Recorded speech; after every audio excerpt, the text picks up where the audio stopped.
Welcome back to Vinaya भटक्या. मागच्या part 1मध्ये आपण आचार्य विनोबा भावे आणि गांधींचा आश्रम बघितला.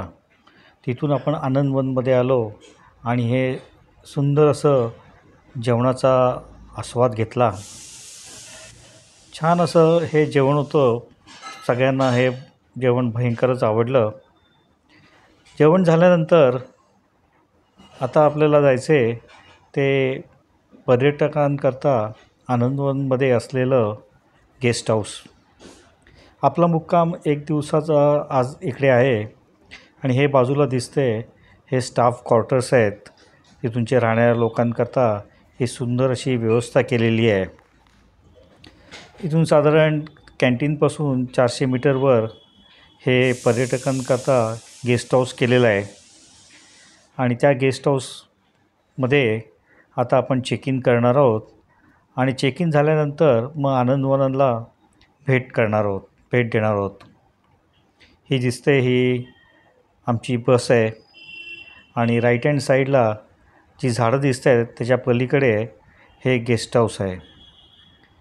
हे गेस्ट हाऊसमध्ये शिरल्यानंतर ही तुम्ही जे बघताय ही आमची रूम आहे. 4 बेडची अशी ही सिंपल साधी अशी बेडरूम आहे. स्वच्छ चादरी अंगावरचं पण. नंतर हे दिसते हे सुंदर असं बेसिन आहे. टॉयलेट बाथरूमसुद्धा अतिशय क्लीन.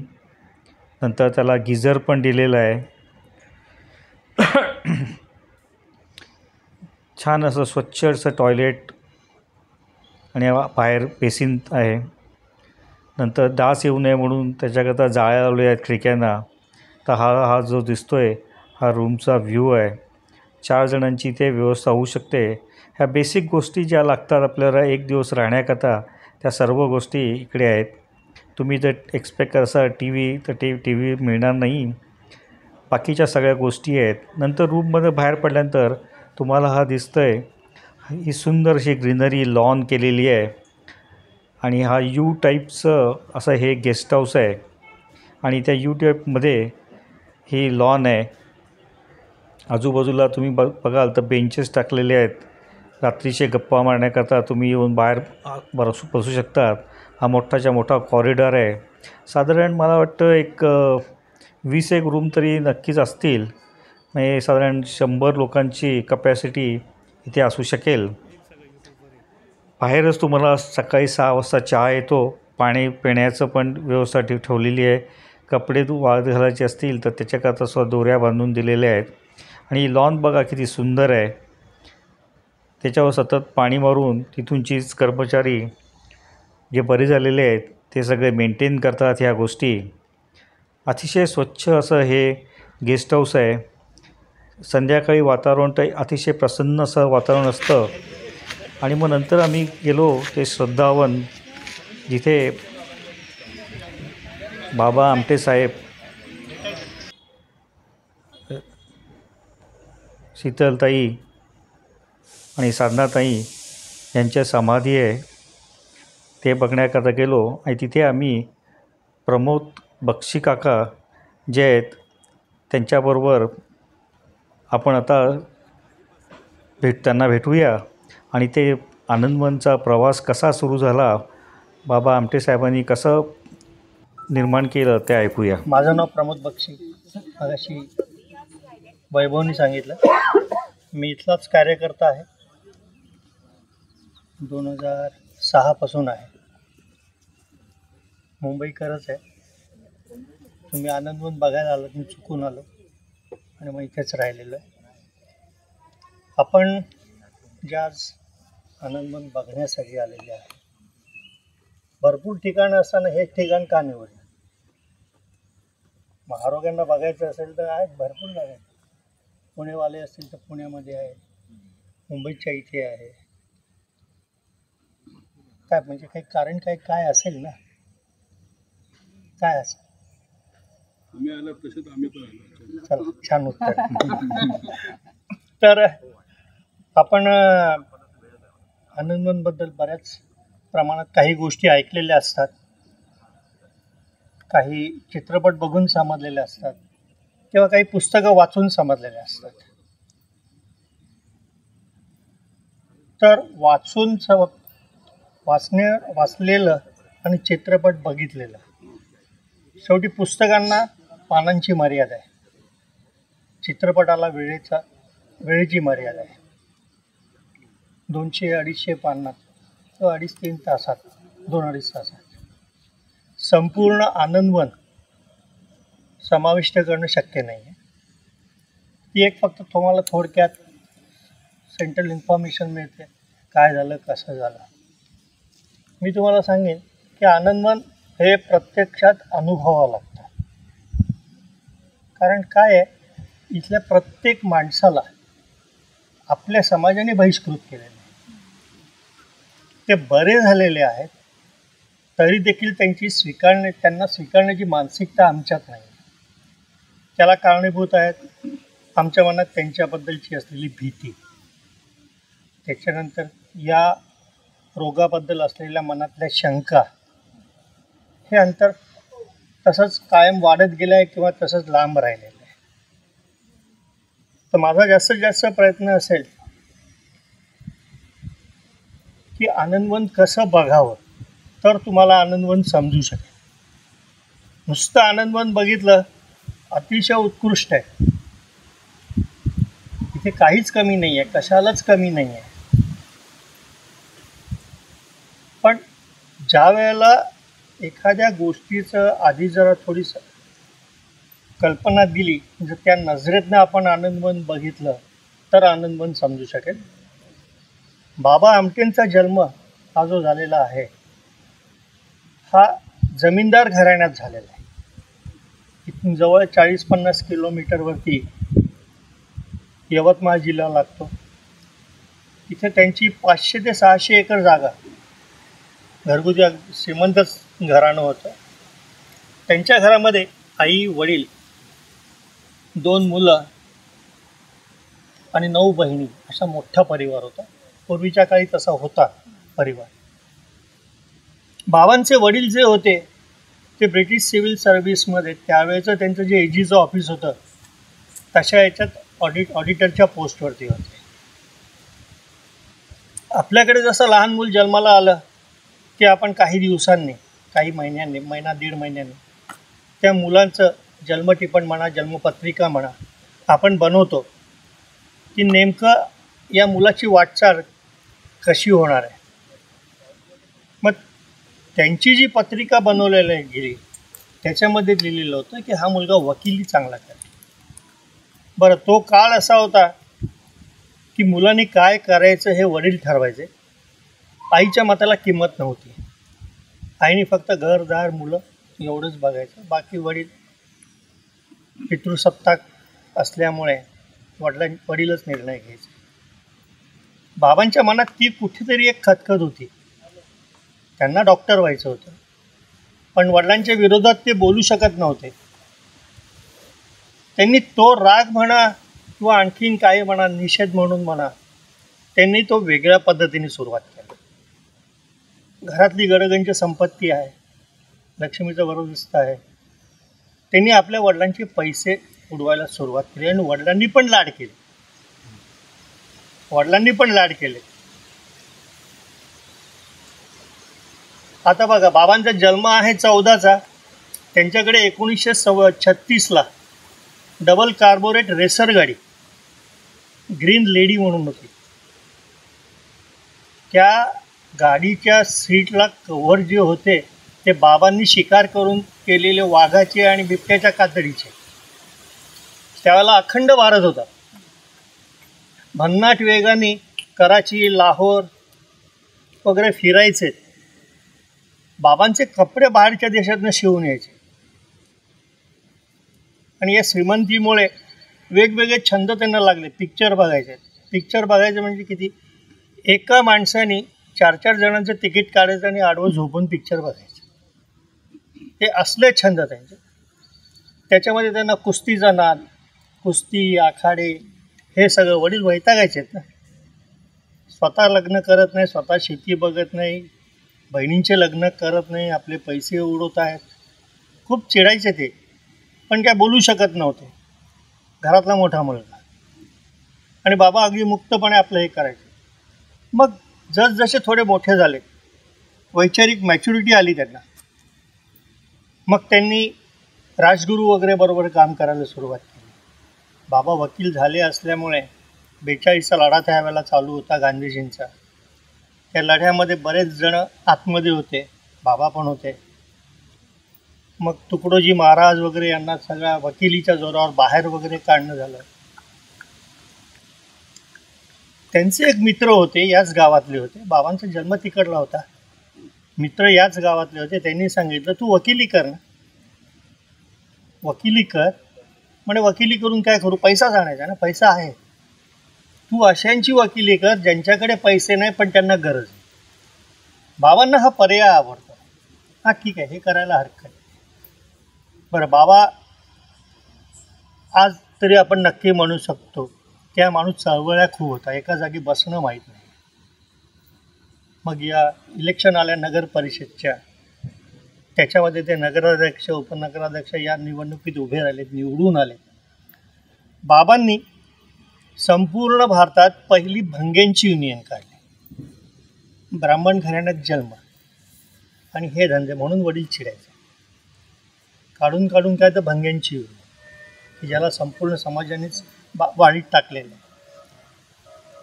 भंगेंची युनियन झाली. भंगी लोक त्यांच्याकडे आले की बाबा आता तुम्ही आता उपनगराध्यक्ष झालेले आहेत, आम्हाला समाजात मानच नाही आहे, आमची घरं बाहेर असतात आणि आम्हाला हा सगळा महिला जो आहे तो टोपलीनं न्यावा लागतो आहे, तर काहीतरी करा. म्हणे काय करणार, म्हणे कुठलं काम वाईट नाही आहे रे म्हणे. हे जे चातुर्षाची हे होती, समाजाची रचना केलेली होती, ती बरोबर होती. त्याला जातीचे समीकरण माणसांनी लावलेले, वाईट काम कोणतंच नाही. तुम्हाला म्हणायला काय जातं, तुम्ही थोडी साफ करताय. बाबा म्हणे असं काय नाही, मी येतो ना उद्यापासून. आणि बाबा अक्षरशः रोज वरोऱ्या गावातले 40 संडास साफ करायचे. तोच सगळा मैला टोपलीमध्ये भरायचा, वाहून न्यायचा, जिथे जागा असेल त्यांचं ठरलेलं तिथे तो टाकायचा. उन्हातान्हात पावसात ते सगळे ओघळ शरीरावरनं पडणार, पण बाबांना त्याची घाण नाही वाटली. कदाचित ती या कामाची नांदी असावी की इतकं घाण मी जर माझ्या शरीरावरनं नेतोय, त्याच्यापुढे कुष्ठरोगी काहीच नाही. हे संपूर्ण ताडोबा जंगल. ही जी जागा आहे ही पूर्वीची स्मशानभूमी, आणि ही बाबांनी अगोदर दाखवलेली की मला माझ्या मृत्यूच्या नंतर केळीच्या पानात गुंडाळायचं आणि जमिनीमध्ये दफन करायचं. बाबांना तिथे मध्ये दफन केलेलं आहे. साधनाताईंनी थोड्या कार्यकर्त्यांना सांगितलेलं होतं की माझ्या मृत्यूच्या नंतर बाबांच्या बाजूला दफन करायचं. साधनाताईंना त्यांच्या बाजूला केलेलं. तिसरं जे आहे ती शीतल आमटे, ही विकास आमटेंची मुलगी, अतिशय हुशार, गोल्ड मेडलिस्ट डॉक्टर. त्याच्यानंतर ज्या ज्या विषयामध्ये तिने हात घातलेला आहे त्यात गोल्ड मेडलच मिळवलेलं आहे. किंबहुना आनंदवनाला अगदी जगाच्या मॅपवरती न्यायला ती कारणीभूत आहे. पण ती थोडी डिप्रेशनमध्ये असायची, अतिहुशार, स्वतः डॉक्टर, औषधाची हे न करणं बरोबर. आणि त्यावेळेला कोविडच्या सेकंड वेव्हनी कोविडनी सुरुवात केली. तिच्या मनात भीती एकच की जर समजा काही झालं तर उद्या माझी बॉडी पण मिळणार नाही, कारण सेकंड वेव्हमध्ये कोणाच्याच बॉड्या दिलेल्या नाही आहेत. हॉस्पिटलनी बाहेरच्या बाहेरच त्यांची विल्हेवाट लावलेली आहे. आणि मी जी काय स्वप्न बघते आहे त्याचं काय, युनोच्या याच्यात पर्यावरणावरती भाष्य करणारी शीतल ही एकमेव मुलगी होती. म्हणजे काय ताकदीची आणि हुशारीची होती ती. मग ज्या दिवशी आमटे फॅमिली इथे नव्हती, पण घरी तिचे मिस्टर होते, मुलगा होता, सासू सासरे होते, ते नेमके गावामध्ये कुठल्या तरी टेस्टसाठी गेलेले होते आणि तिने पॉयझनचे इंजेक्शन टोचून घेतलं आणि तिने आपल्या जीवनाचा शेवट केला.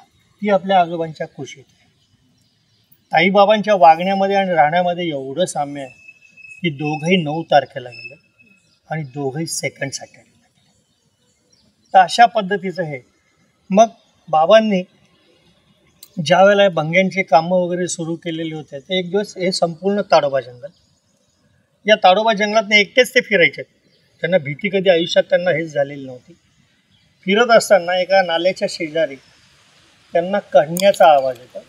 एक विद्रूप चेहऱ्याचा, म्हणजे नाक नाही, डोळे नाहीत, कान नाहीत, बोटं नाहीत, जखमा झाल्यात, त्याच्यातनं अळ्या बाहेर येत आहेत, दुर्गंधी येते आहे, अशा अवस्थेत पडलेला एक माणूस दिसतो.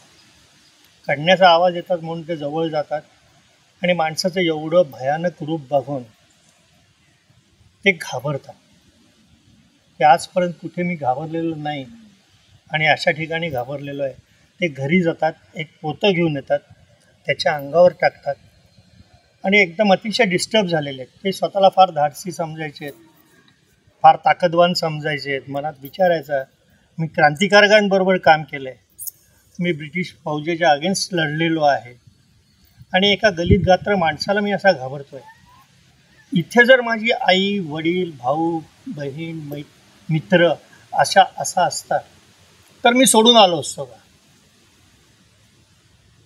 हे असे त्यांच्या विचारात हे चालेल. तर साधनाताई, त्यांची पत्नी साधनाताईंचं घराणं हे नागपूरचं आहे, घुले घराणं, दशग्रंथी ब्राह्मण, गागा भट्टांच्या वंशपरंपरेतले त्यांचं घराणं. त्यांनी विचारलं की जो माणूस घरात थांबत नाही, आज 4 दिवस झाले बाहेर पडत नाही, काय झालं? त्यांनी सांगितलं की हे असं झालेलं आहे आणि मी पहिल्यांदा घाबरलो आहे. मला माझी ही भीती दूर करायची आहे, म्हणून मी माझं उर्वरित आयुष्य त्या लोकांमध्ये काढायचं ठरवतो. तू येतेस का? साधा प्रश्न. ताई म्हणाल्या, तुम्ही आहात ना, मग मी पण आहे ना, पण या प्रॉपर्टीचा एकही पैसा घ्यायचा नाही. मला माझ्या आईने दिलेले 14 रुपये आणि ज्या लंगड्या गाईचं दूध पिऊन मी लहानाचा मोठा झालो आहे ती लंगडी गाय, एवढीच आपली प्रॉपर्टी आहे. ठीक आहे ना म्हणे, त्याच्यातही तुम्ही जाणं, दोघंही करू म्हणे. आणि बघ बाबा, रेसर गाडी फिरवणारा माणूस जबदा पायजमावरती आला, सायकलवरती येऊन गावागावांमध्ये वस्त्यांपासून दूर, बाजारापासून दूर बसलेल्या सर्व महारोग्यांना, कुष्ठरोग्यांना जवळ घेऊन यायचा आणि वरोरा गावामध्ये जे कब्रस्तान होतं तिथलं आउटहाऊसमध्ये बाबा राहायचे. मग तिथे ते ठेवायचे. सगळ्यांचं जेवण खाण वगैरे सगळं एकाच ठिकाणी व्हायचं. आणि बाबा ज्या वेळेला या गोष्टी करायला बाहेर पडायचे त्यावेळेला साधनाताई रस्त्यामध्ये, मंदिरात, कचऱ्याच्या डब्यात, काटेरी झुडपात फेकून दिलेल्या मुलींना, त्याच्यामध्ये शक्यतो मुली जास्त, कारण मुलीचा उपयोग घराला काही नाही, तिला वाढवायचं, दुसऱ्याच्या हातात द्यायचं, तिला जे मुलं होतील तो त्यांचा वंश वाढेल, आपल्याला काही फायदा नाही. म्हणून भ्रूणहत्या हा प्रकार भरपूर प्रमाणात त्यावेळेला होता आणि आजही आहे. तर त्याच्यामुळे अशा मुलांना गोळा करायचा. हे असेच सगळे या दोघांचे जगाच्या वेगळी ही कामं सुरू झालेली आहेत. ही कामं ज्यावेळेला सुरू झालीत, बाबा ज्यावेळेला त्या सगळ्या महारोग्यांना घेऊन त्या कब्रस्तानात जायचे तर गाववाल्यांनी त्यांना बहिष्कृत केला. ही घाण आमच्या गावात नको आहे. त्यांना तेच वाटायचं की हा, कारण बाबांची आई ही पागल होती, त्या पागल आईचा पागल मुलगा आहे. सगळ्यांना बाहेर काढलं. मग सगळे ते ताडोबा जंगल, हे संपूर्ण ताडोबा जंगल, मग ते ह्या जंगलामध्ये राहायला आले. मग पाण्यासाठी खड्डे करणं, झोपड्या बांधणं, वाईल्ड लाईफ भरपूर होतं ताडोबामध्ये आहे, तर वाईल्ड लाईफ होतोच. त्यांच्यासाठी पाण्याचे हौद बांधणं की त्यांनी इथे येऊ नये, कारण घरामध्ये 2 लहान मुलं आहेत, कारण विकास भाऊ आणि प्रकाश भाऊ यांचा जन्म याच वातावरणात झाला. वडिलांनी सुरू केलेल्या घाणेरड्या कामांमुळे या दोन्ही मुलांना वरोऱ्याच्या कोणत्याही शाळांमध्ये ॲडमिशन मिळालेलं नाही. त्यांना भंग्यांच्या शाळेत जावं लागलं आणि तिथेच शिकावं लागलं. बाबांच्या या कामाची दखल समाजातल्या काही लोकांनी घेतलेली, की बाबांचं आधीचं जगणं आणि आता स्वीकारलेलं त्यांनी त्यांचं व्रत त्याची जाण होती. त्याच्यामध्ये JRD टाटापासून म्हणजे टाटा ग्रुप आघाडीवर आहे, भरपूर दिलं आहे, अजूनही देत आहे. त्यांची अट फक्त एकच की आम्हाला आमचं नाव नको आहे. बाकीची जी माणसं आहेत तेही आपल्याला धान्य हे ते स्वरूपात द्यायचे, काही जण टिंगलटवाळी करायचे. कारण असे बरेचदा दिवस यायचे, 14 रुपयाचा प्रवास संपलेला असतो, 14 रुपये काही शिल्लक नाही आहे. तर बरेचदा असा प्रसंग यायचा की भाताच्या कण्यांवरती ती पेज वगैरे करून माणसं निघायचं किंवा उपाशी राहायचं. असे पण दिवस काढलेले आहेत. बाबा त्यावेळेला गावात जायचे, तुमच्या घरी लग्नसराई झाली, जे काय अन्न उरेल ते आमच्या माणसांना द्या. कोणी द्यायचे, कोणी अपमान करायचे आहेत, मग कोणी तेराव्याचं पण जेवण पाठवायचं. इतक्या अपमाना याच्यामध्ये परिस्थितीमध्ये हे सगळे दिवस चालले. आणि मग इथे आलेल्या सगळ्या माणसांना, बाबा मूळचे शेतकरीच आहेत, तर त्यांनी त्यांच्या मनामध्ये एक विचार आला की 2 वेळेचं जेवण जर माझ्या पोटात असेल तर मी कोणतेही काम करू शकतो. म्हणून बाबांनी आपल्या जीवनामध्ये अन्न हे असं अध्यात्म याला महत्त्व दिलं. म्हणून आनंदवनामध्ये आज कोणत्याही प्रकारचं मंदिर, मस्जिद, गुरुद्वारा, चर्च नाही. ताई आणि बाबांनी या विद्रूप चेहऱ्यांमध्येच परमेश्वर बघितलेला आहे, त्यांची सेवा केलेली आहे आणि त्या लोकांचेच मदतीला आलेले आहे. तर मग अशा याच्यामधला हा प्रवास सुरू होत असतानाच बाबांनी एक दिवस आपल्या माणसांना बोलवलं. कारण इथे आलेल्या प्रत्येक माणसाला आजही अन्न, वस्त्र, निवारा, औषध, पाणी, घर, दार, लाईट, पाणी हे सगळं फ्री ऑफ चार्ज आहे. इथे प्रत्येकाला मानधन मिळतं. फक्त 2 माणसं मानधन घेत नाही, विकास आमटे आणि प्रकाश आमटे. ते आम्ही संस्थेचे प्रमुख आहोत. आमच्या सगळ्या रिक्वायरमेंट संस्था पूर्ण करते, आम्हाला मानधन नको आहे. बाकी आम्हा सगळ्यांना मानधन आहे आणि सगळ्यांना व्यवस्थित मानधन आहे. तर मग अशा याच्यामध्ये बाबांच्या मनात एक दिवस प्रश्न आला की मला काही गरजा लागल्यात, मी लोकांकडे जातो, हात पसरतो आहे, लोक देतात, ज्याला द्यायचं आहे ते देतात, नाही देता येत असेल वस्तूच्या स्वरूपात देत आहेत. तर हे असं जर मी करत राहिलो तर मी आणि माझे माणसं आमच्यातली जी काम करण्याची जी प्रवृत्ती आहे ती आम्ही बंद करू. एखाद्या वस्तूची गरज लागली तर आम्ही फक्त तोंड बघत राहणार की आम्हाला कोण आणून देत आहे. ते बाबांना खूप हे व्हायचं. म्हणून त्यांनी आपल्या माणसांना एकत्र बोलवलं आणि सांगितलं की म्हणे आपण फक्त असं घेत राहिलो तर आपण आपलं काम करणं विसरून जाऊ, काही काम नाही करणार. म्हणजे बाबा येत आहेच कोण म्हणे आपल्याकडे, पण येतील तरी कसे, कारण आपण विद्रूप चेहऱ्याचे आहोत, आपली दुर्गंधी येते आहे, कोण येणार आहे आपल्याकडे.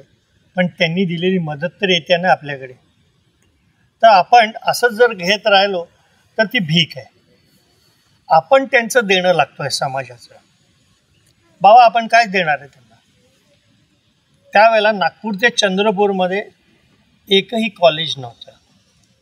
आपण त्यांच्यासाठी कॉलेज बांधलं.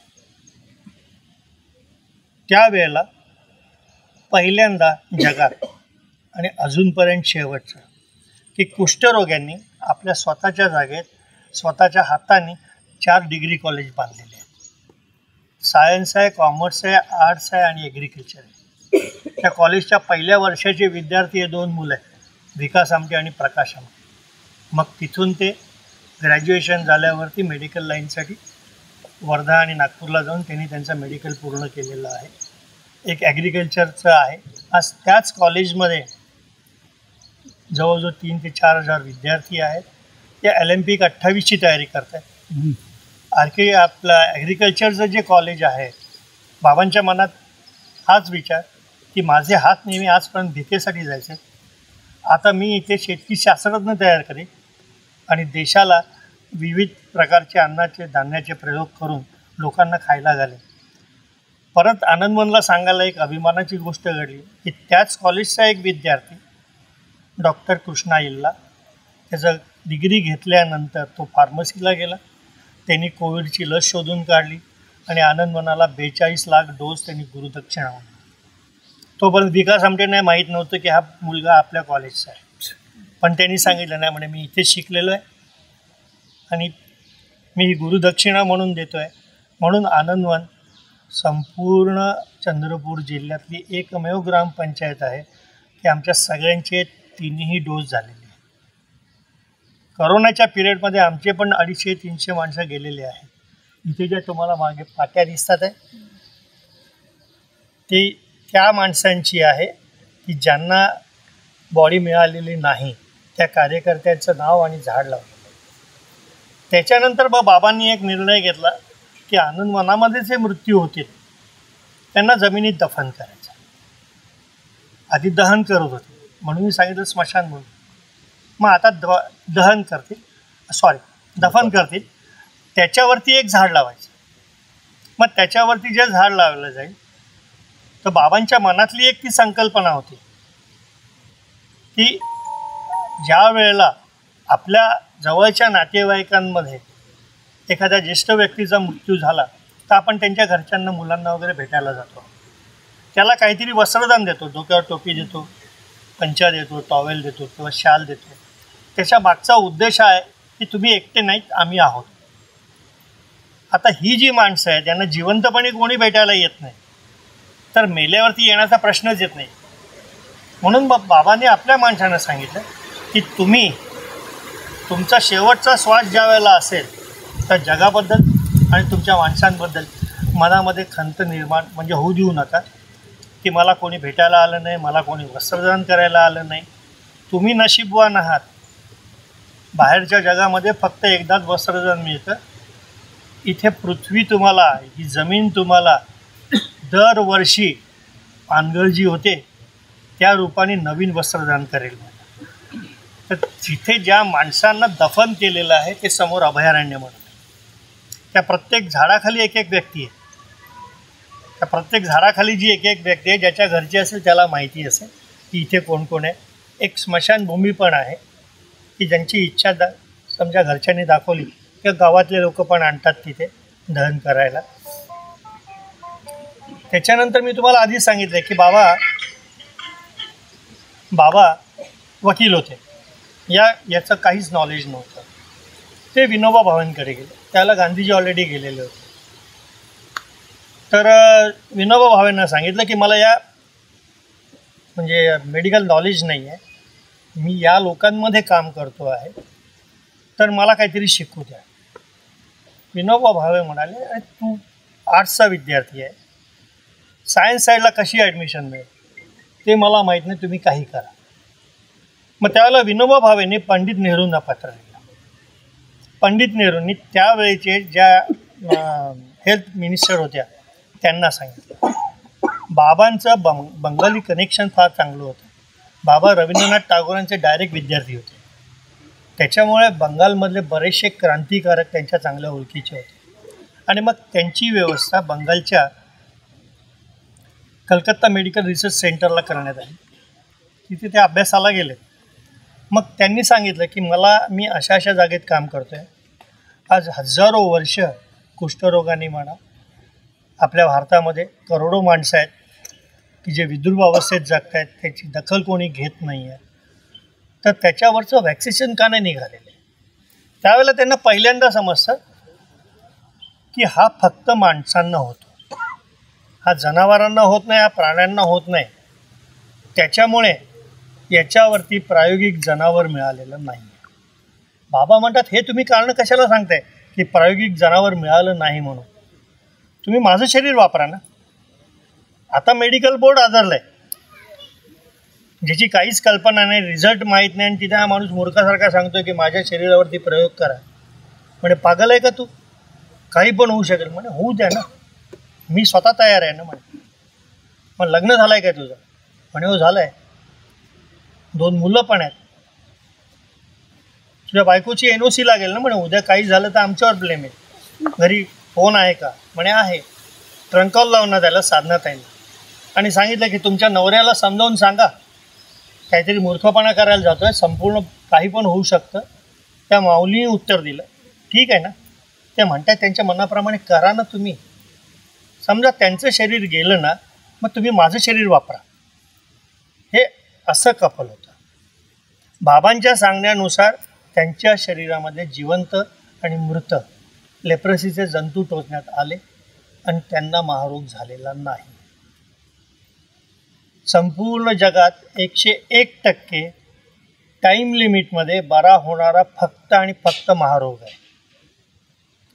मला जर उद्या महारोग झाला तर मला मोजून फक्त 6 महिने औषध घ्यायचं आहे आणि 6 महिने पूर्ण झाले की औषधं बंद करायचे आहेत.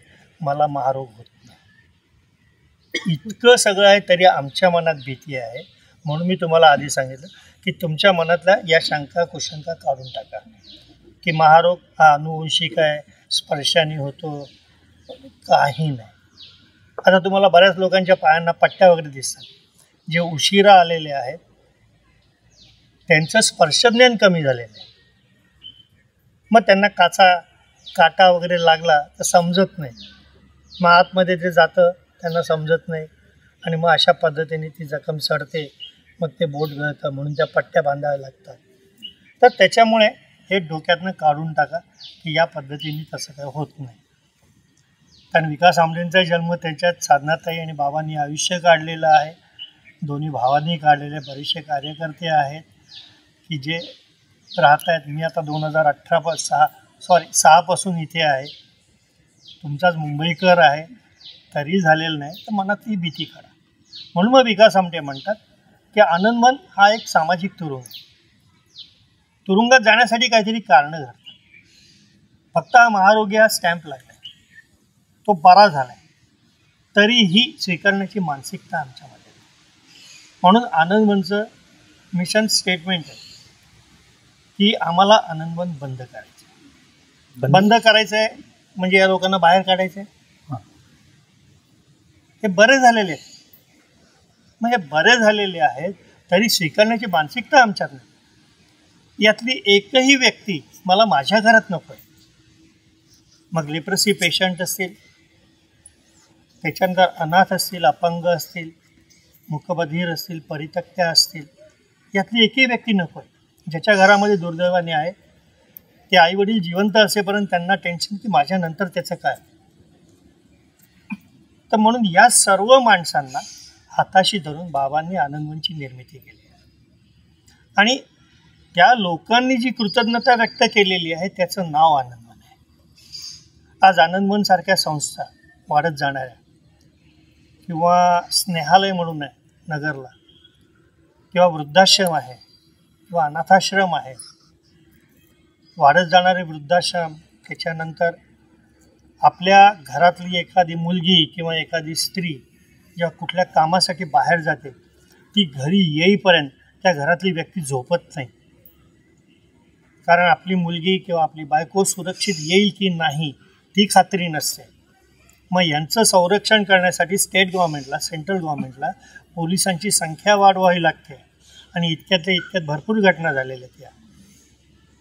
तर हे देशाच्या प्रगतीचे लक्षण आहेत का? ज्या दिवशी मी शांतपणे झोपीन की माझ्या बायकोला कितीही उशीर झाला तरी ती सुखरूप घरी येणार आहे किंवा माझी मुलगी सुखरूप येणार आहे, तो प्रगतीचा टप्पा असेल.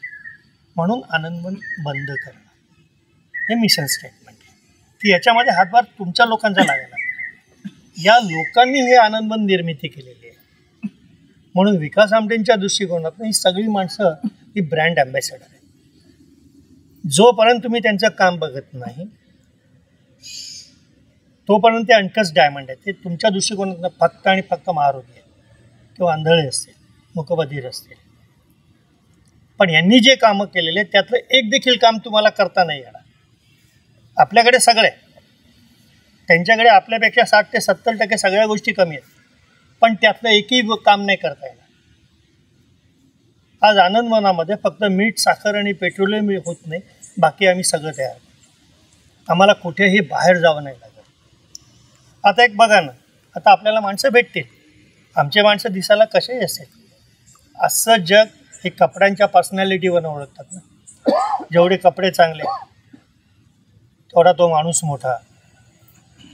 पण आमची माणसं दिसत असेल, कशी दिसत असेल, आंघोळ केली नसेल,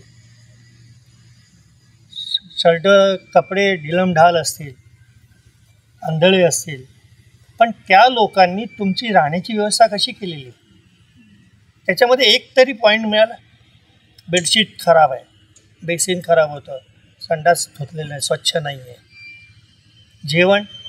जेवणही चांगलं होतं. हे त्यांनी दिलेलं आहे, हे त्या लोकांनी आपल्याला दिलेलं आहे. तर मग ती जी लोकं आहेत ही खरं आपला आनंदवनाचे ब्रँड ॲम्बॅसेडर आहे. आपण आपल्या मुलांना आता सहजतेने कोणत्याही वस्तू देतो की ज्या वेळेला आपल्या आयुष्यामध्ये लग्न ठरतं, स्त्री आणि पुरुष एकत्र येतात, विचारांनी आणि मनाने एकत्र येतात. आपण कुठपर्यंत कसा संघर्ष करत आलो सांगून मोकळे होतात. आणि मग त्यावेळेला आपण निर्णय घेतो आहे की आपल्याला ज्या गोष्टी ज्या वयात मिळालेल्या नाही ना त्या आपण आपल्या मुलांना द्यायच्या. आपण देतो आणि वाईट पण नाही, पण त्याचं मूल्य मुलांना समजतं का? नाही समजत. मग इथल्या प्रत्येकाला स्वतःचा मार्ग स्वतःच्या अडचणीवरती मात करून करावा लागलेला आहे. मग तो आंधळा असेल, लंगडा असेल, कुष्ठरोगी असेल आणि कसाही असेल. म्हणून तुम्ही मुलांना पण, यंग जनरेशन जी आहे, हो लीडर, लक्षात ठेवा, मुलांना जास्तीत जास्त आणण्याचा प्रयत्न करा की ज्यांच्यापुढे हे भयानक वास्तव यायला पाहिजे. न सांगता त्यांच्या मनात चांगले बदल होतील.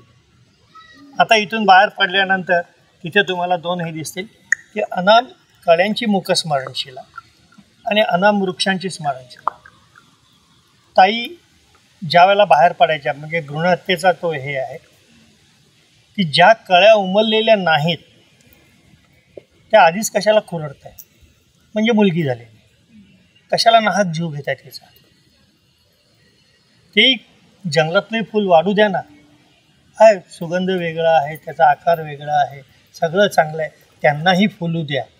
म्हणून ते त्या मुलींचं प्रतिकात्मक स्मारक आहे. त्याच्यानंतर बाजूला आहे अनाम वृक्षांची स्मरणशिला.